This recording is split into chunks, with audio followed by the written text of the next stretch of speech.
দর্শক, এই মুহূর্তে লক্ষ্মীপুর বন্যা উপদ্রুত এলাকায় আছেন সহকর্মী মুশফিকুর রহমান। সেখানকার সবশেষ খবর জানাচ্ছেন তিনি। লক্ষ্মীপুরের বেশিরভাগ গ্রামের অবস্থা কিন্তু এখন এরকম, উঠোনের মধ্যে ক্রমসমান পানি এবং অনেকের ঘরে কিন্তু পানি ঢুকে গেছে, যাদের ঘর একটু বেশি নিচু।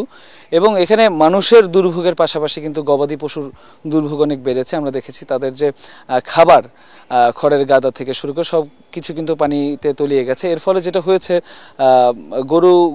গরুর ঘরও যেহেতু পানির নিচে রয়েছে, এর জন্য কিন্তু পানিতেই গরু রাখতে হচ্ছে। আমরা একটু কথা বলতে চাই একজন গৃহস্থের সাথে, তার যে সার্বিক পরিস্থিতি সেটা কেমন এই বন্যায়, সেটা একটু জানার চেষ্টা করব।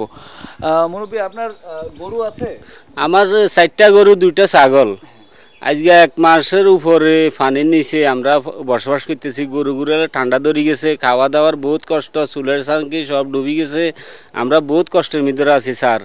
উপরের লেভেলে তো কোনো লোক আমাদের একটু সাহায্য সহযোগিতা করে নাই। আমরা এখন আপাতত স্কুলে সিয়ামুড়ি দিচ্ছে, সেগুলো খাই জীবন যাপন কাটাইতেছি। আর গরুগুলারে কোনো রকমে এই হানির ভিতরে রাখি, ফাতা ঠাতা এই কাঁচরা কুচরা দিয়ে খাওয়াইতেছি আর কি। কোনো না, গরু একটা ছেড়াইতেছে আর 2টা মোটামুটি সুস্থ আছে। এই বহুত অসুবিধার ভিতরে আছি গরু লইয়ে।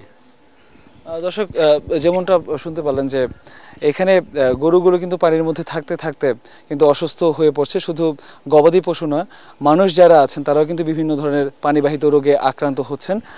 কারণ এখানে পানি কিন্তু দীর্ঘদিন যাবৎ অবস্থান করছে, পানি নেমে যাচ্ছে না। তবে আস্তে আস্তে নামতে শুরু করলেও সেটার গতি যে খুব বেশি তাও কিন্তু না। তো পুরোপুরি পানি নেমে যাওয়ার আগ পর্যন্ত এই দুর্ভোগ কাটিয়ে ওঠা তাদের জন্য একটু কষ্টসাধ্য, এবং তাদের এখন প্রয়োজন পর্যাপ্ত গোখাদ্য এবং নিজেদের খাদ্য এবং ঔষধ সরবরাহ করা। এই ছিল এখনকার মতো আমার কাছে সর্বশেষ।